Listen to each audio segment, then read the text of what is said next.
This is incidents and reports of the life of Eldon Stanton.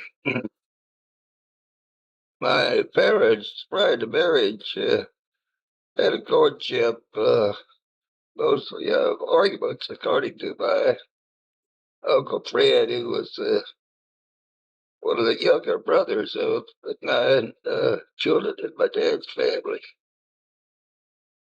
And those arguments of my parents and disagreements continued after marriage, and they therefore led a life of argument and finally divorced after 25 years in 1943 when I was going off to war. Uh, my relationships uh, were that I'm about to tell about life about 4 years of age until 7 years. Well, we lived about a block and a half down the hill from my aunt in Little Rock, Arkansas, on 7th Street. My first memory is around age 3 to 4. I love my aunt. I spent most of my time up there. She was my oldest sister, was my mother's oldest sister of 9 children. Mother was the youngest, and according to most of her relatives, she was spoiled since she was the youngest of all of them. Maddie, who died at age 96 years, was still driving her car in Little Rock, Arkansas, in traffic. Her husband, my uncle Bill, died at age 72 with cancer, and her oldest daughter, Winnie, who I loved very dearly, was the only daughter. She died at age 35 with cancer. And then the oldest son died at age 61 with cancer. All of this cancer coming on from my Uncle Billy's side. Eldon, who was their youngest son, was 2 years older than I was.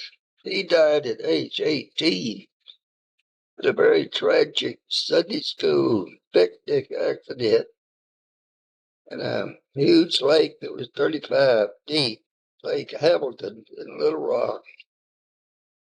He was a champion swimmer, but he was also a show off. And he said that he went swimming a little bit too soon after lunch, and that he yelled for help, but everybody thought he was teasing.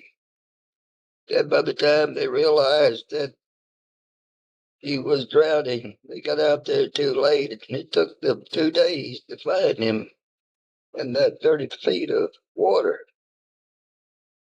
I don't know why, I never did find out why they named him Eldon too, for my father's name was Eldon Cassius Stanton, and I was named after him.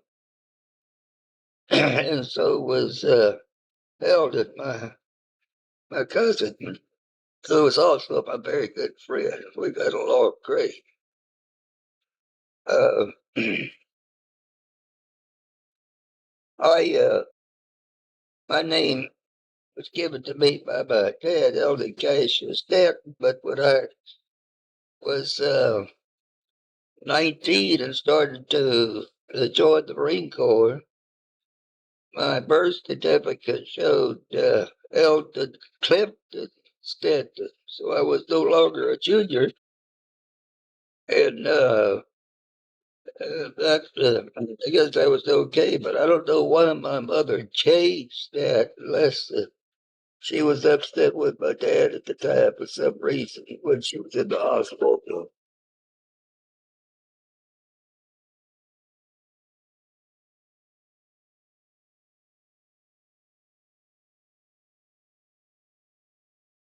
1, 2, 3, 4, 5, 4, 3, 2, 1. So my cousins that lived at on top of the hill, my Eldon was 2 years older than me, and Floyd, who was 4 years older than Eldon, and Winifred, who was about, I think, 7 years older than Floyd. So it was, they were real fine cousins and were dear to me. I was the youngest, of course, and they sort of took me in hand. I spent most of my time on top of that hill with Annie when those kids were at school. I loved her dearly, and she she was a wonderful Christian woman who told me about Jesus and witnessed to me in everything she did. She was thought to be a very shadow of Jesus, the way she uh, helped everybody. She raised 2 other kids of her family that she adopted, made them wonderful, wonderful persons. Uh, I practically lived up on top of the hill until I was 7 years old, just before the Depression started. And I almost worked with my Annie. She was a mother to me. She taught me to read and to write and taught me how to dial the telephone. I remember the telephone number 30792. That's before they had as many numbers as they have now. And she taught me to tell time. Uh, and I loved her dearly. She owned a milk cow that we called Mickey that would graze in the field between her house and my mother's house. She would let me churn the butter from the cream that Mickey gave, and he would make biscuits for me to eat with the wonderful fresh butter. She often made goulash for lunch, which is hamburger and noodles, which was my favorite. And she made super milk gravy for biscuits. Annie often took me with her to shop down in the city of Little Rock. She would take me to Cress, which was the 5 and 10 cent store. As I recall, we had 2 of them in Little Rock. And most everything cost around 10 to 25 cents.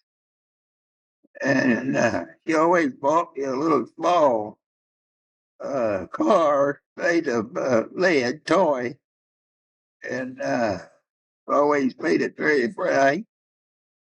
On the way home, she would buy me hot tamales from a Mexican vendor who kept hot tamales in a 2-wheel cart. Best hot tamales I ever ate. He would be parked on the side of the street. We would always go in her Model T car that had a cloth top. She always kept the top up. She even showed me how to shift gear. There was only one very simple gear movement, and was very easy to learn. When I was 5 years old, Uncle Billy, Annie, and Winnie, and Floyd, And Eldon and my mother and dad and my sister Ida all went to Lubbock, Texas. We drove in two Model T Fords, practically no paved road that followed a bunch of rut and gravel roads. My dad and Uncle Billy both had six shooters, and they would shoot at the jackrabbit, the prairie dogs, from their driver's side of the car. It was a great experience for me, and I saw my grandfather and my grandmother, who was half Cherokee Indian. That was the first time I had seen them on my father's side. Also met most of my aunts and uncles uh, on my dad's side. Motels I remember then were small, very cramped cabins that would sleep a maximum of six people that would really pack them in. And then I recall as we lived in this little brown house down the hill from Miami. I think I was 4 or 5 years old, and Winnie, who was the oldest cousin, a number of years older than me, and Floyd, Eldon, and my sister Edith were on the front steps of my mother's car. And it was very dark Halloween night. And my cousin Winifred, who was quite older than all of us, was telling us ghost story. And it was fairly late at night for kids on Halloween, and it seemed to be very dark. I was really scared, and it seemed that all of us were somewhat scared, even the older children. But the very center that night was my dad, who came from the side of the house in a white sheet and something white, pillowcase or something, pulled over his head, yelling boo. I just about had a heart attack. It scared me to keep them come. I remember the entire scene very clearly as if it were yesterday. Another scary time was when Dad was off on a trip selling automobile parts, and Mother was sleeping in her room, and I was going to pilot somewhere now. I can't remember just where. I was about 5 or 6 years old. It was very late at night, and we were wakened by a noise that sounded like uh, big boots clomping or something. Uh, that was a heavy object. It was quite scary, I remember very well. Mother was, she was sort of a scary person too, and so she told me to go into the back in the kitchen and to see what's going on. And I did as she told me, and I finally turned the light on. I saw apples rolling out of a sack from the top of an old-fashioned, what was then modern, cabinet, and tracking the cabinet counter that was made of light metal. And that was making all the noise. I remember that also as clear as though it was yesterday. I also recall a terrible thing from my dad one night when my sister, who was 5 years older than me, and I were sleeping on a pallet in the living room. I don't know why we happened to be there, but we were. I was supposed to sleep, teasing her. I was somewhere around 5 or 6, and I didn't heed my dad's warning, and finally he came and got me out of bed and used his belt. Another time, my Uncle Billy and Dad were in our garage working on one of their Model T Fords. They had drained all the oil out, the dirty oil, and somehow I got a hold of it without their knowledge. It was in a regular oil kid with a spout on it. So I remember that well. I climbed to the roof of the garage without them seeing me, and my next door neighbor, whom I thought at the time was a real fishy person, and obviously I did not like him. I don't know why I'm bad either. But he was blonde hair, and he came over, and he was all dressed up, fit to kill, short pants, white shirt, tie. So he came up the ladder where I was on the roof of the garage. I warned him not to come up. Then I dared him to do so, and if so, I would douse him with the oil. He was very clean and really looked quite neat, nice, and he was bigger than me, and uh, he did not heed my warning. Just before he reached the roof of the garage, I let him have the entire can as I poured it all out and on his head. As it ran down his head, his neck, his white shirt, and it was all. For some reason, my dad, who was very busy working on the car, and I guess it was a priority, he didn't spank me, he just sent me to the house to report to my mother. As I recall, she sent me to my room. I don't remember it spanking of any sort. Another incident, I recall that I was visiting my aunt at the top of the hill, and it looked like rain. So she sent me home.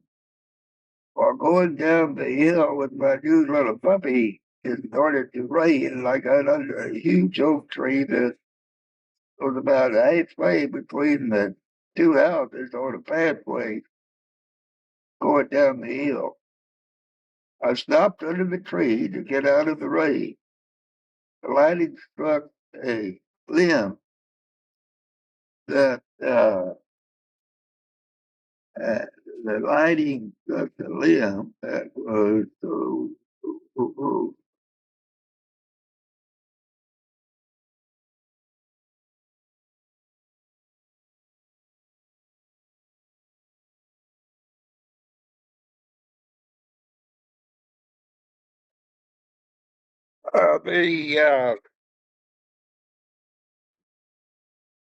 lightning struck the limb and it fell down right in front of us, but missed us. We were quite shaken by that, and we ran all the way home with the puppy. When I was age six, I contacted the scarlet fever, which at that time was a very deadly disease.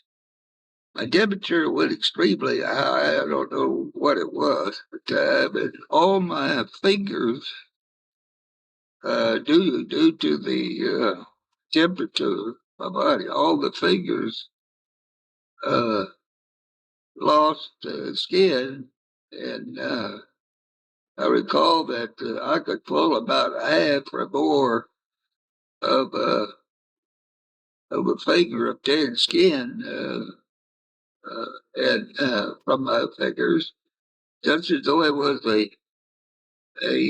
one finger glove. That was very scary, also, and I was cold, and I also remember later on that. It was in the winter, and it was very cold and getting very close to our old pot belly stove. We had both a wood stove in the living room and a wood stove in the kitchen. And I was in the living room just as I'd gotten up early that morning and got too close to the stove and burned a big round scar on my belly about the size of a silver dollar.